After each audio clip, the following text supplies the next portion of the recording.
दोस्तों, मैं रितेश कुमार उपाध्याय मेरे YouTube channel Ritesh LIC advisor में आपका हार्दिक स्वागत करता हूं। प्यारे साथियों, क्या आप किसी ऐसे एजेंट से मिले हैं या फिर किसी ऐसे एजेंट के विषय में जानते हैं जिन्होंने अपनी एजेंसी करियर में लाइफ टाइम MDRT अचीवमेंट का अवार्ड पाया है? मतलब यह कि वह कई सालों से 14 साल 15 साल से रेगुलर MDRT हुए जा रहे हैं। कुछ तो ऐसे लोग होते हैं जो कि जिस अचीवमेंट को पा गए उसी को मेंटेन करने की कोशिश करते रहते हैं और उसी में परेशान रहते हैं। जैसे मान लीजिए कि कोई ऐसा भी करता है कि जो ZM क्लब मेंबर या CM क्लब मेंबर हो गया और वह उसी को मेंटेन करने में डिस्टर्ब है। कभी कोई एक ऐसा भी करता होता है जो सबसे पहले BM क्लब मेंबर बना, थोड़े ही समय में वह DM क्लब मेंबर हो गया, फिर ZM क्लब मेंबर हो गया, यानी रेगुलर ग्रो की ओर आगे बढ़ते चले जाते हैं। ऐसा क्या कारण होता है कि एक अभिकर्ता जो कभी MDRT हो जाता है और उसके बाद वह MDRT ही मेंटेन नहीं कर पाता, या किसी क्लब मेंबर का सदस्य हो गया और उस क्लब मेंबर की सदस्यता को ही मेंटेन नहीं कर पाता? उसका रीजन क्या होता है? क्या आपने कभी विचार किया है? हम चाहते तो हैं सक्सेस होना,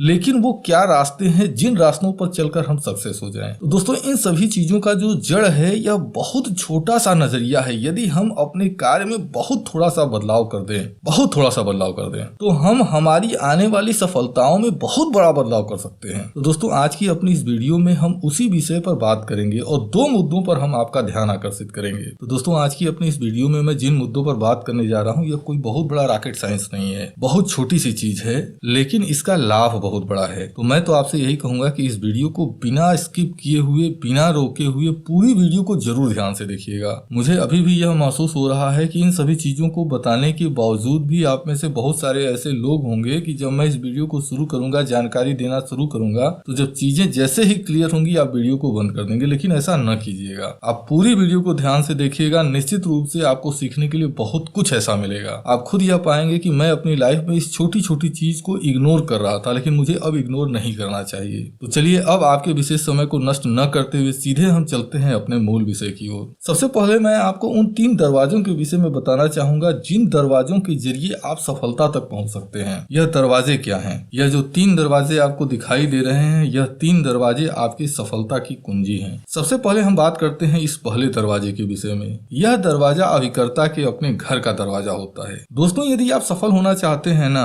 तो मेरी बात मानिए कि हर सुबह जितना जल्दी हो सके यह जो पहला दरवाजा है, यानी कि अभिकर्ता को अपने घर का दरवाजा जितना जल्दी हो सके सुबह के सुबह छोड़ देना चाहिए। अब बारी आती है इस दूसरे दरवाजे की। यह दूसरा दरवाजा होता है आपके ब्रांच का दरवाजा। इस दरवाजे का उपयोग जितना कम से कम हो सके और जितना कम से कम समय के लिए हो सके उतने कम समय के लिए इसका उपयोग करना चाहिए। बहुत सारे अभिकर्ता तो ऐसे होते हैं कि जो पहला दरवाजा छोड़ते ही दूसरे दरवाजे के अंदर जाकर और पहला घर छोड़ा और दूसरा जो दरवाजा है, यानी जो आपके ब्रांच का दरवाजा है, उसी को अपना घर बना लेते हैं। यदि आप सफल होना चाहते हैं, बड़ा सक्सेस पाना चाहते हैं, तो मैं यह कहूंगा कि यह जो दूसरा दरवाजा है, इस दरवाजे पर जाना चाहिए, लेकिन जितना कम से कम समय हो सके उतना कम समय ही इन्वेस्ट यहाँ पर करना चाहिए। अब बारी आती है तीसरे दरवाजे की। यह तीसरा दरवाजा होता है आपके क्लाइंट का दरवाजा। दोस्तों, यदि आप सफल होना चाहते हैं तो मैं तो यह कहूंगा ना, आप अपने दिन का अधिकतम हिस्सा आप अपने ग्राहकों के दरवाजे पर बिताना शुरू कर दें। इस दरवाजे को नॉक कीजिए, इस दरवाजे को ओपन करने की कोशिश कीजिए। आप अपने जिंदगी का जितना ज्यादा समय इस दरवाजे के पास आप गुजारेंगे, इस दरवाजे से होकर अंदर और बाहर जाएंगे,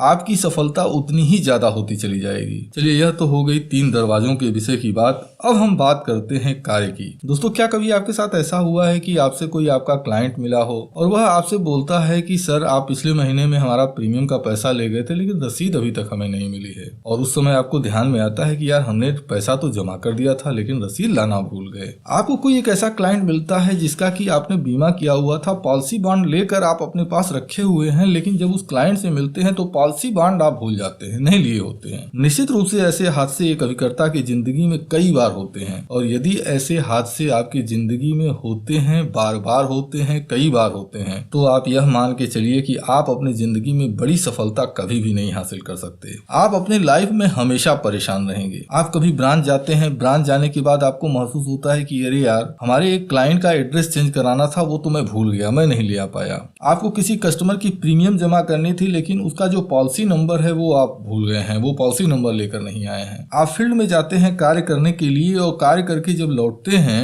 आपको लगता है कि अरे यार, वो तो शुक्ला जी से मेरे को मिलना था, शुक्ला जी ने बोला था बीमा देने के लिए ओह मिस कर गया। क्या ऐसा होता है? मैं दावे के साथ कह सकता हूँ कि हम में से बहुत सारे अभिकर्ताओं के साथ ऐसा होता है, निश्चित होता है, और हम इन चीजों को ध्यान नहीं देते। दोस्तों, यदि हम सिर्फ इसी चीज को एक सही ढंग से करना शुरू कर दें तो मैं दावे के साथ कह सकता हूँ कि आपकी एजेंसी में जो आपका अचीवमेंट है, जो आपकी सफलता है, वह रेगुलर आपकी सफलता बढ़ती चली जाएगी। तो अब बात यह उठती है कि क्या करना चाहिए। तो दोस्तों, इस कार्य के लिए आपको डायरी मेंटेन करनी चाहिए। हर सुबह जब आप फील्ड के लिए निकलते हैं तब आपको आपके हाथ में एक लिस्ट होना चाहिए। तो दोस्तों, आज की इस वीडियो में हम बात करेंगे उस लिस्ट के विषय में कि हम फील्ड में जब निकलते हैं तो किस तरह से लिस्ट बनाकर निकलें, और यह जो डायरी है फ्यूचर में इस डायरी का उपयोग करने के लिए हम अपनी डायरी को कैसे मेंटेन करें। तो चलिए हम चलते हैं लिस्टिंग के लिए। लेकिन दोस्तों, लिस्टिंग बनाने से पहले मैं एक चीज आपसे कहना चाहता हूँ। यदि आप एक नए अभिकर्ता हैं तो आपको अपने कार्य क्षेत्र का चुनाव करना चाहिए, और यह चुनाव भी बड़े समझदारी के साथ करना चाहिए। देखिए, होता क्या है कि एक अभिकर्ता एक सीमित एरिया के अंदर ही मूवमेंट करता रहता है। आने वाले समय में उस अभिकर्ता को यह महसूस होने लगता है कि अब मैं जिस क्षेत्र में कार्य कर रहा हूँ इस क्षेत्र में मैं सबका बीमा कर चुका हूँ, अब इस एरिया में बीमा नहीं है। अब खैर, मैं उस मुद्दे की ओर बहुत ज्यादा आगे नहीं बढ़ना चाहता हूँ। मैं सिर्फ एक छोटी सी बात कहता हूँ। जब आप अपने कार्य की शुरुआत करते हैं तो आप जिस एरिया को टारगेट करते हैं उस एरिया में अपनी पैर बैठाने की कोशिश कीजिए। मतलब उस एरिया में आपका कार्य बढ़िया होने लगे, और जब उस एरिया में कार्य आपका बढ़िया होने लगता है तो फिर हफ्ते का एक दिन टारगेट कीजिए और एक नई एरिया में अपना हाथ पैर मारना शुरू कर दीजिए। इस तरह से आपको यह प्रयास करना चाहिए कि धीरे धीरे आपके पास कम से कम 7 एरिया कार्य करने के लिए हो। लेकिन यह जो 7 एरिया कार्य करने के लिए आप चुनते हैं, आपको तय यह करना होगा कि एक हफ्ते में 7 दिन होते हैं। मैं आपको एक टूल बता रहा हूँ, एक रास्ता बता रहा हूँ, अपने हिसाब से आप इस चीज को मेंटेन करें। जैसे हमने यह तय कर लिया कि हमारे पास यह 7 एरिया है, मैं इन 7 एरिया को दिन के हिसाब से मैं डिवाइड कर देता हूँ। जैसे मैं यह कोशिश करता हूँ कि मैं हर सोमवार को खालिसपुर में जाऊंगा, मंगलवार को मैं सैदपुर में जाऊंगा, बुधवार को जंगीपुर में जाऊंगा। यानी इस तरह से एरिया को मैं दिन के हिसाब से मैं डिवाइड कर देता हूँ। और जब मैं जिस एरिया में जाता हूँ, मैं वहाँ के जितने भी हमारे क्लाइंट होंगे, जितने भी लोग होंगे, मैं उनसे यह बोल दूंगा कि भाई देखो, आज सोमवार है, मैं सोमवार को खालिसपुर आया हूँ, तो फिर मैं अगले सोमवार को खालिसपुर आऊंगा। यानी कि खालिसपुर का जो समय है, यदि मैंने सोमवार को डिसाइड किया हुआ है तो हमारे क्लाइंट को यह पता होगा ही होगा कि हम अगले सोमवार को फिर खालिसपुर आएंगे। और सप्ताह के जिस दिन को जिस एरिया के लिए हम डिसाइड करते हैं, अगर उस एरिया में एकदम भी काम नहीं है फिर भी हमको कम से कम 1 घंटा 1.5 घंटा के लिए उस एरिया में जाना ही चाहिए। चलिए, जब आप एरिया डिसाइड कर लेते हैं, अब जैसे मान लीजिए आज 18 तारीख है, 18 जनवरी 2021 है, दिन सोमवार है। मैंने यह तय कर लिया कि मुझे खालिसपुर जाना है। अब जब मैं सुबह उठता हूँ, सुबह उठने के बाद अब खालिसपुर जाने के लिए मैं अपनी डिटेल तैयार करता हूँ। तो जब आप अपनी डिटेल तैयार कर रहे हो तो उस समय जो सबसे पहला टारगेट आपके दिमाग में जाना चाहिए वह यह जाना चाहिए कि हम जिस एरिया में जा रहे हैं उस एरिया में हमको प्लान का कितना प्रेजेंटेशन करना है, यानी कितने लोगों से नए बीमे के लिए बातचीत करनी है। सबसे पहला पॉइंट आपके दिमाग में यह आना चाहिए। अब जितने लोगों का नाम आपके दिमाग में आता है उतने लोगों का नाम अपने लिस्ट में नोट कर दें। 2 लोग हों, 1 लोग हों, 10 लोग हों, 15 लोग हों, जितने भी लोग हैं सबका नाम नोट कर दीजिए। इसके आगे घर बैठे ही आपको यह डिसाइड कर लेना चाहिए कि इस क्लाइंट को कौन सा प्लान हम टारगेट करते हैं, या किसी क्लाइंट को हमने कोई प्लान पहले से दिखाया हुआ है और उस क्लाइंट को उस पॉलिसी को क्लोज करना है। यानी आज हमें प्रीमियम लेनी है या क्लाइंट से सिग्नेचर करा लेना है, प्लान मतलब आज क्लोज हो जाएगा। तो वह सारी चीजें इस तरह से आप नोट कर लें। अब सपोज दैट आप निकल जाते हैं फील्ड में और सबसे पहले क्लाइंट के पास चले जाते हैं। फॉर एग्जाम्पल, हमारे क्लाइंट है जयराम उपाध्याय, 933 नंबर टेबल, 20 लाख का बीमा की बातचीत हो चुकी है। अब मैटर आया है क्लोजिंग के ऊपर। लेकिन मैं इनके पास जाता हूँ, जयराम जी के पास जाता हूँ और इनसे मुलाकात नहीं होती। जयराम जी को मैं फोन करता हूँ और ये कहते हैं कि भाई देखो, इस समय मैं आउट ऑफ स्टेशन हूँ, इस समय तो मुलाकात नहीं होगी, तुम एक काम करना, हमको लगता है कि आने में हमको 30 या 31 तारीख हो जाएगी। तो अब मैंने यह टारगेट कर लिया कि अगला जो सोमवार आएगा 30-31 तारीख के बाद, वो आएगा कै तारीख को, 1 फरवरी को। तो हमने क्लाइंट को बोला कि ठीक है सर, हम 1 फरवरी को आपसे मिलते हैं। क्लाइंट ने यस बोल दिया। मैंने इस तरह से यहाँ पर तुरंत नोट कर देता हूँ कि यह जो मीटिंग हमारी है यह पोस्टपोन हो चुकी है। 1 फरवरी 2021 को हमको अगली मीटिंग करनी है। अब इसके बाद मैं जाता हूँ कमल कुमार जी के यहाँ, और कमल कुमार जी के यहाँ जो मीटिंग है हमारी बहुत अच्छी होती है। कमल कुमार जी तैयार हो जाते हैं, प्रपोजल वगैरह कंप्लीट हो जाता है, लेकिन कुछ डॉक्यूमेंट्स हमारे पास रह गए हैं कि मतलब वो डॉक्यूमेंट्स हमको अभी नहीं मिले हैं। तो कमल जी ने कहा कि ठीक है, आप अगली बार जब आइएगा तो यह डॉक्यूमेंट्स ले लीजिएगा और प्रीमियम का पैसा भी मैं दे दूंगा। तो इस हिसाब से हमने नोट कर दिया कि भाई पॉलिसी ये डन हो गई है और 25 जनवरी को हमें कमल जी से मिलना है। अब इसके बाद फिर मैं जाता हूँ तीसरे क्लाइंट के यहाँ, संजय कुमार गुप्ता जी हैं।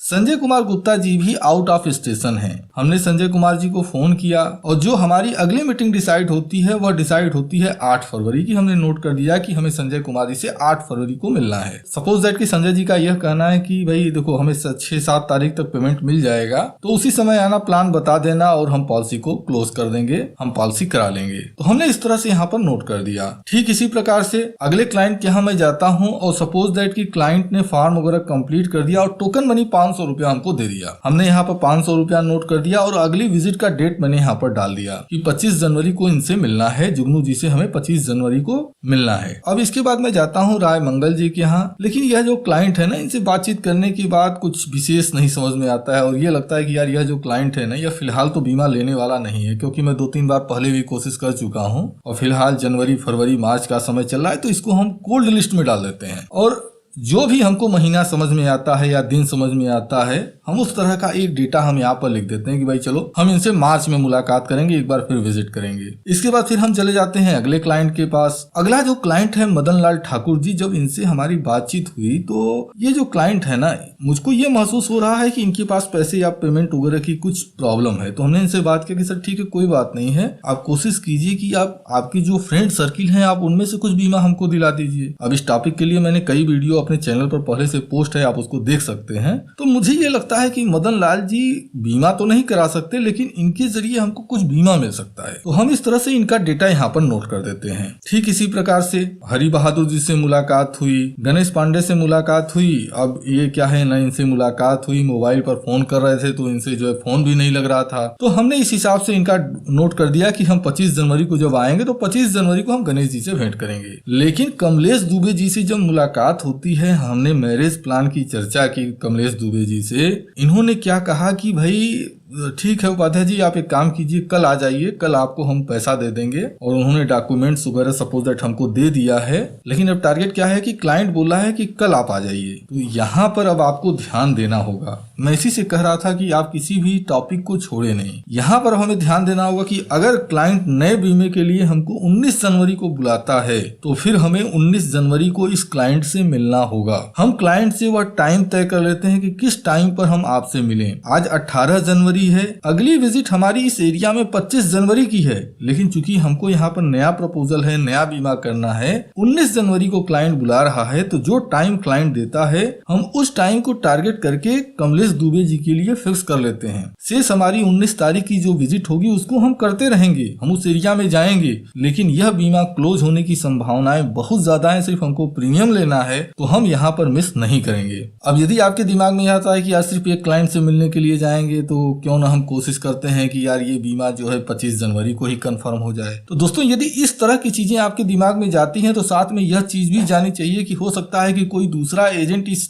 कमलेश जी के पास चला जाए। हमने क्लाइंट को मोटिवेट किया हुआ है मैरिज प्लान के लिए और कमलेश जी उनसे बातचीत करें और कहीं कुछ गड़बड़ ना हो जाए। तो इसलिए यदि नया बीमे के संदर्भ में कोई नई विजिट आपका ये जो टाइम टेबल है 7 दिन का उसके बीच में एंट्री करती है तो उसके साथ समझौता आपको नहीं करना चाहिए। चलिए यह तो हो गया कि यह पहली लिस्ट हमने तैयार की प्लान प्रेजेंटेशन की। अब इसके बाद बारी आती है रेनुअल और आउटस्टैंडिंग प्रीमियम की। रेनुअल प्रीमियम तो मुझे लगता है कि आप सभी को पता होगा। रेनुअल प्रीमियम का मतलब यह हो गया कि जैसे मान लीजिए यह जनवरी 2021 चल रही है, तो जिस क्लाइंट की प्रीमियम जनवरी 2021 में है हम उसकी लिस्ट नोट कर लें जिस एरिया में जा रहे हैं उस एरिया के जो क्लाइंट हैं उनकी लिस्ट हम यहाँ पर नोट कर लें। उनकी प्रीमियम कितनी है, यदि कुछ बकाया उकाया है, मतलब क्या है, क्लाइंट को सपोज दैट कि 523 रुपये अगर प्रीमियम है तो क्लाइंट ने 500 रुपया ही हमको दिया, 23 रुपया हमारा बाकी है, तो हमको यह नोट करना चाहिए कि 23 रुपया क्लाइंट के यहाँ बाकी है। सपोज दैट 2 रुपया क्लाइंट का मेरे पास बचा हुआ है तो हमको यह भी नोट करना चाहिए कि 2 रुपया क्लाइंट का हमारे पास बचा हुआ है। तो इस तरह से आप पूरी की पूरी लिस्ट आप तैयार करें। सबसे पहले रेन्युअल कलेक्शन की आप लिस्ट तैयार करें, उसके बाद आउटस्टैंडिंग यानी कि जिनकी प्रीमियम जनवरी 2021 में नहीं है,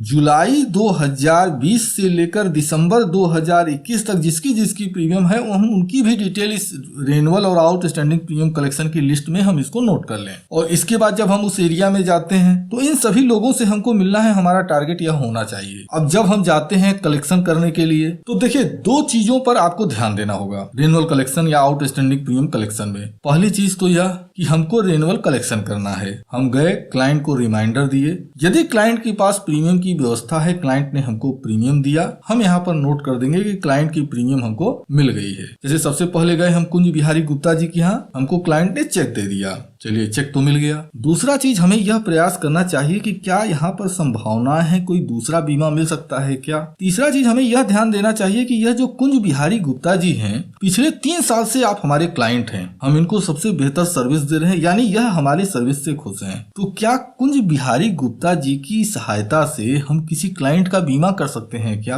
आप जिस भी क्लाइंट के पास जाते हैं, चाहे वह कितना भी पुराना क्लाइंट हो, कितना भी नया क्लाइंट हो, इन चीजों को जरूर सोचना चाहिए और जहां भी संभावनाएं आपको दिखाई दें उसकी चर्चा जरूर करनी चाहिए। अब यदि सपोज दैट कि कुंज बिहारी गुप्ता जी हमको लगता है कि नहीं, इनके जरिए हमको कुछ नए बीमे मिल सकते हैं, तो हम यहाँ पर जो डिटेल है इस डिटेल में हम यहाँ पर डाल देंगे भाई इनके जरिए हमको कुछ बीमा मिल सकता है, ताकि बाद में हमारे माइंड से यह चीजें उतरे नहीं। अब इसके बाद सपोज दैट कि हम जाते हैं प्रवीण सिंह जी के यहाँ। अब प्रवीण सिंह के यहाँ जब जाते हैं तो होता क्या है कि हमने उनको बताया और प्रवीण जी हमसे बोलते हैं कि भाई 13,917 रुपए प्रीमियम है या 13,000 रुपए लो। हमको तुरंत बोलना चाहिए कि भैया देखिए 13,917 रुपए पिछली बार का 917 रुपए बकाया है, पिछली बार आपने 2 रुपए कम दिया था, 5 रुपए कम दिया था। हो सकता है कि आपके दिमाग में हो कि यार 2 रुपए 5 रुपए के कौन बोलता है। मेरे भाई अगर आप बड़ा बीमा तय करना चाहते हैं ना, मतलब बड़ी पॉलिसी अगर आप सेल करना चाहते हैं, तो आप इतना चीज दिमाग में बैठा लीजिए। बहुत छोटी से छोटी चीज लोग जज करते हैं। जहां आपके दिमाग में यह आता है ना कि 17 रुपए की बात करेंगे तो लोग हमारे विषय में क्या कहेंगे, यार ये 17 रुपए के पीछे पड़ा होता है, 2 रुपए के पीछे पड़ा होता है। क्लाइंट को आप बोलिए, सामने से बोलिए 2 रुपए ही बाकी है, क्लाइंट से बोलिए अरे यार पिछली बार का 2 रुपए बाकी है, 5 रुपए आपके पास बचा हुआ है, आप अपनी जेब से 5 रुपया निकालिए और क्लाइंट को दे दीजिए, सर देखिए कि आपका 5 रुपए बचा हुआ था। क्लाइंट के दिमाग में यह मैसेज जाना चाहिए कि यह जो एजेंट है ना, इस एजेंट के पास 1-1 रुपए का यह एजेंट हिसाब रखता है। धीरे धीरे आने वाले समय में आप खुद पाएंगे कि इसका कितना बड़ा बेनिफिट आपको दिखाई देगा। यह जो 2 रुपए 17 रुपए 20 रुपए 25 रुपए का ये जो छोटी छोटी लेन देन होती है, इसका असर आपको कितना बड़ा दिखाई देगा आप खुद अनुमान नहीं लगा सकते हैं। अब इसके बाद हम जाते हैं दिनेश कुमार उपाध्याय जी के यहाँ, और दिनेश कुमार उपाध्याय जी बोलते हैं कि भैया ठीक है आप परेशान ना हो, हमको ब्रांच जाना है, हम ब्रांच जाके प्रीमियम जमा कर देंगे। फिर अब हम पहुंचते हैं अनुज शर्मा जी के यहाँ। अनुज जी कहते हैं कि ठीक है भाई आपने बोला तो था उपाध्याय जी, लेकिन अभी तो व्यवस्था नहीं है, अगले सोमवार को जब आप आइएगा तो हम आपको प्रीमियम दे देंगे। फिर इसके बाद हम पहुंचते हैं विनोद जी के यहाँ। विनोद जी ने अपनी पूरी प्रीमियम दे दी, 950 रुपए दिया, शेष पैसा जो उनका बचा मैंने उनकी जेब में वापस कर दिया, मैंने उनको दे दिया। अब इसके बाद हम पहुंचते हैं अभिनव जी के यहाँ। अभिनव जी की प्रीमियम 513 रुपए है, लेकिन अभिनव जी ने पिछली बार हमको 550 रुपए दिए थे, तो हमने बताया कि देखिए 37 रुपए आपका बचा हुआ हमारे पास है, तो उन्होंने हमें 500 रुपया दिया। और संयोग की बात है कि हमारे पास पैसे शेष नहीं है, तो हम यहाँ पर नोट कर ले कि भाई 500 रुपया हमको क्लाइंट का मिला है, मतलब 500 मिला है, 13 रुपया यह कम मिला है और 37 रुपया हमारे पास पहले से बचा हुआ था। तो जब हम शाम को जब अपनी डायरी मेंटेन करेंगे तो यह हिसाब हम वहाँ पर नोट कर लेंगे। अब इसके बाद फिर हम पहुंचते हैं अविनाश जी के यहाँ, वहां से हमको चेक मिल गया। फिर हम पहुंचते हैं कांति प्रकाश जी के यहाँ। कांति प्रकाश जी बोलते हैं कि भैया महीना के लास्ट में आना, यानी कि अगले सोमवार को आप आना, हम प्रीमियम दे देंगे आपको। और इसके बाद हम पहुंचते हैं कुबेर जी के यहाँ, वो भी बोलते हैं कि 25 जनवरी को आप आना, हम आपको पेमेंट दे देते हैं। तो इस तरह से हमने जो दिन भर काम किया, एक हम अपना डेटा तैयार करते जाते हैं। और ऐसा नहीं है कि जब आप क्लाइंट से मिलते हैं, क्लाइंट से मिलने के बाद आप ये सोचें कि चलो यार थोड़ी देर में हम तैयार कर लेंगे, नहीं, तुरंत का तुरंत जैसे आप ये मान लीजिए, आप जाते हैं किसी जनरल स्टोर की दुकान पर और सपोज दैट कि आपने वहां से 2 रुपए का या 10 रुपए का या 20 रुपए का कोई सामान खरीदा और आपने उनसे बोला कि सर ऐसा है ना कि अभी पैसे की व्यवस्था चेंज नहीं है, अभी हमारे पास पैसे की व्यवस्था अभी नहीं है, हम 2 दिन बाद दे देंगे। तो वो क्या करता है, थोड़ी देर बाद नोट करता है कि तुरंत का तुरंत नोट करता है? वह तुरंत का तुरंत नोट कर सकता है, हम आप नहीं कर सकते हैं। तुरंत का तुरंत नोट करना है, यह जो डेटा है ना, जब आप जाते हैं क्लाइंट के पास, आप बातचीत होती है, उसके बाद तुरंत का तुरंत चीजों को नोट करें। अगर आपने 10 मिनट के लिए भी इस चीज को छोड़ दिया तो आपके दिमाग से उतर जाएगा, आप यह मान लीजिए। अब इसके बाद हम बनाते हैं तीसरी लिस्ट। तीसरी लिस्ट किस चीज की होगी? रिवाइवल कलेक्शन की। पर डे रिवाइवल कलेक्शन के ऊपर ध्यान दीजिए। मैं यह दावे के साथ कह सकता हूं कि यदि आप क्लब मेंबरशिप क्वालिफाई नहीं कर पा रहे हैं तो उसका सबसे बड़ी वजह जो है वो रिवाइवल कलेक्शन है। पर डे रिवाइवल कलेक्शन की लिस्ट बनाइए। जिस एरिया में जाते हैं उस एरिया में कितने क्लाइंट का कलेक्शन रुका हुआ है, कितने क्लाइंट की पॉलिसी लैप्स हो चुकी है, उसके रिवाइवल करने के लिए हमको प्रयास करना ही चाहिए। यदि क्लाइंट के पास पैसे की व्यवस्था नहीं है तो आपको देखना होगा कि क्या पॉलिसी से एसबी पेमेंट तो नहीं आने वाला है। यदि एसबी पेमेंट आने वाला है तो क्या हम क्लाइंट से बात कर सकते हैं कि एसबी कम रिवाइवल करा दें? सपोज दैट उसकी पॉलिसी 3 साल 4 साल चली हुई है, 5 साल उसकी पॉलिसी चली हुई है, क्या हम लोन कम रिवाइवल के ऊपर क्लाइंट से डिस्कस कर सकते हैं? सपोज दैट कोई ऐसा क्लाइंट है जिसको कि लोन दिलाना भी खतरनाक हो जाएगा,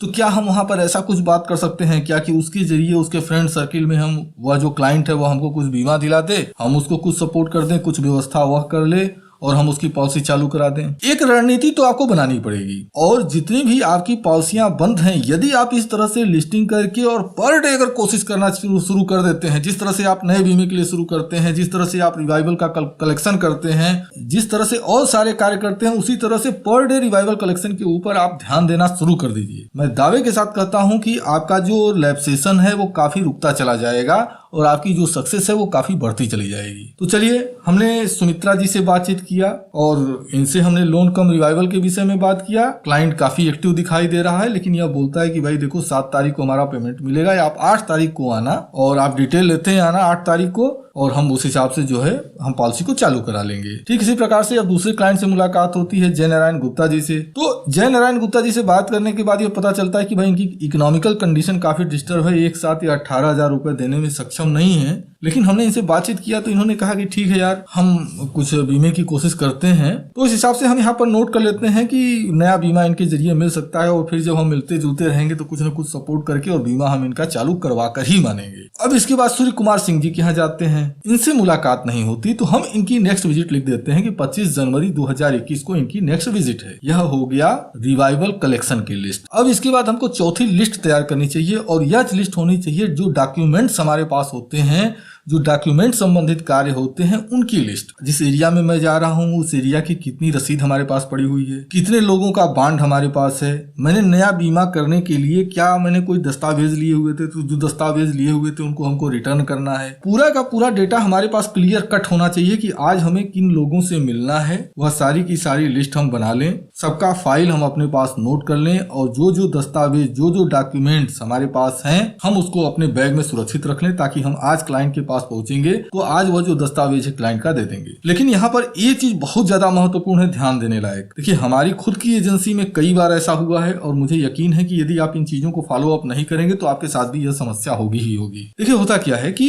आपने किसी कस्टमर का नया बीमा किया। जब कस्टमर का आप नया बीमा करते हैं तो आप कस्टमर का पॉलिसी बॉन्ड रिसीव कर लेते हैं ब्रांच से। जब ब्रांच में आप पॉलिसी बॉन्ड रिसीव करते हैं तो वहां से आपसे रिसीविंग कराई जाती है। आप तो अपना एजेंसी कोड डाल के आपने रिसीविंग कर लिया। आप जाते हैं क्लाइंट को जब पॉलिसी बॉन्ड देते हैं तो आप बस मुंह जबानी आप क्लाइंट को दे देते हैं और बोलते भैया आप याद रखिए कि पॉलिसी बॉन्ड मैंने आपको दे दिया है। ठीक है। अब मसला कभी कभी ऐसा फंस जाता है कि आपका क्लाइंट बोलता है कि अरे यार उपाध्याय जी आपने तो हमको बॉन्ड दिया ही नहीं है, अब क्या करेंगे? यह एक बहुत बड़ी समस्या है। तो इस समस्या का समाधान यह है कि जो डॉक्यूमेंटेशन का यह जो लिस्ट आप तैयार कर रहे हैं ना, इसमें आप यहाँ पर लिखिए, पहले भाग में जहां गौरव शर्मा लिखा हुआ है आप यहां पर लिख दीजिए गौरव शर्मा। एससी रिटर्न, यानी हमको क्या है, इनका स्कूल सर्टिफिकेट मैंने लिया हुआ था वो वापस करना है। आप यहां पर लिख दीजिए कि मेरे को पॉलिसी बॉन्ड में वापस करने जा रहा हूं। और यह जो हिस्सा बचा हुआ है ना, यहाँ पर आप क्लाइंट से लिखवा लीजिए कि मैंने पॉलिसी बॉन्ड प्राप्त किया, और उसके बाद सिग्नेचर और डेट डलवा लीजिए। अब आपको याद होगा, यदि आप हमारे चैनल से पहले से जुड़े हुए हैं तो मैंने एक पेपरलेस ऑफिस सिस्टम का एक वीडियो पोस्ट किया हुआ है। आप उस तरीके को अपनाते हुए तत्काल यह जो फाइल है ना, इस फाइल को आप अपने गूगल फोटो की जो साइट है उस पर आप अपलोड कर दीजिए। लाइफ टाइम सेव हो गया।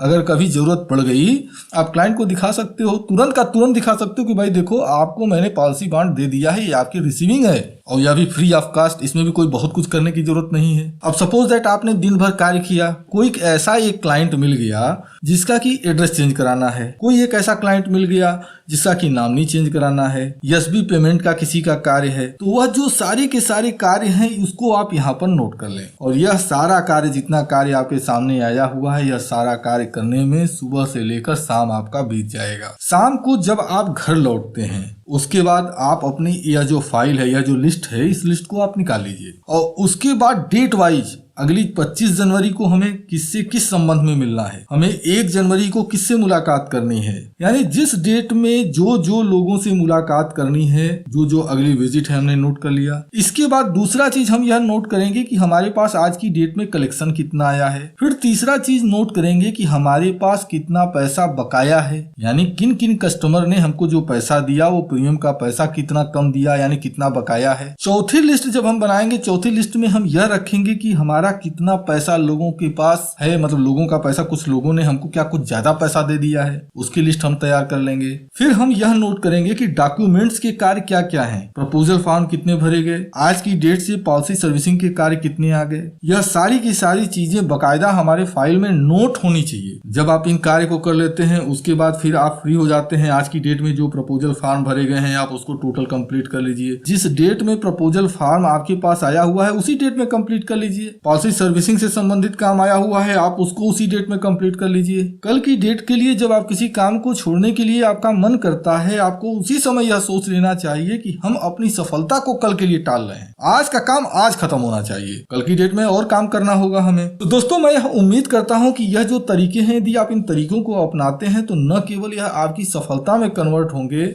मैं यह दावे के साथ कह सकता हूं कि आप डेली इन चीजों को करके आप देखिए, आप खुद पाएंगे कि बड़े ही आसानी से आप एमडीआरटी मेंटेन करेंगे। एमडीआरटी से सीओटी और सीओटी से टीओटी की ओर आप आगे बढ़ते चले जाएंगे। आपको आगे बढ़ने से कोई रोक ही नहीं कर सकता है। निश्चित रूप से यह जो चीजें हैं, ऐसा नहीं है कि आपको जानकारी नहीं है, लेकिन हम इन चीजों को अवॉइड करते हैं, हम चीजों को कल के ऊपर टालते हैं और जब हम कल के ऊपर टालते हैं कल हमारा बोझा बढ़ता चला जाता है। आप खुद देखिए, जिस समय आपकी नई एजेंसी थी आपके पास काम बहुत कम थे। आज की डेट में यदि आपकी एजेंसी 5 साल 10 साल हो गई तो 5 से 10 साल के अंदर आपके पास कितना काम बढ़ गया। अगर आप एमडीआरटी कर रहे हैं तो आज तो आप एमडीआरटी कर लिए, आपके पास एक अच्छा खासा कस्टमर बेस बढ़ गया। वह जो कस्टमर बेस बढ़ा हुआ है, पॉलिसी सर्विसिंग के काम आपके पास आ रहे हैं। आपको अगले साल भी एमडीआरटी बनना है, यानी एक नया कस्टमर बेस आपका और बनेगा। अब यदि आप पॉलिसी सर्विसिंग के ऊपर ध्यान नहीं देते हैं, आप अपने न्यू बिजनेस पर ध्यान नहीं देते हैं, तो आप खुद सोच सकते हैं कि इसका परिणाम आपको क्या उठाना पड़ सकता है। अच्छा, यहाँ पर क्या है, बहुत सारे अभिकर्ताओं की मानसिकता यह हो जाती है ना, और आजकल ट्रेनिंग में भी बहुत कुछ दिखाया जाता है ऐसा कि तत्काल यार क्या है ना,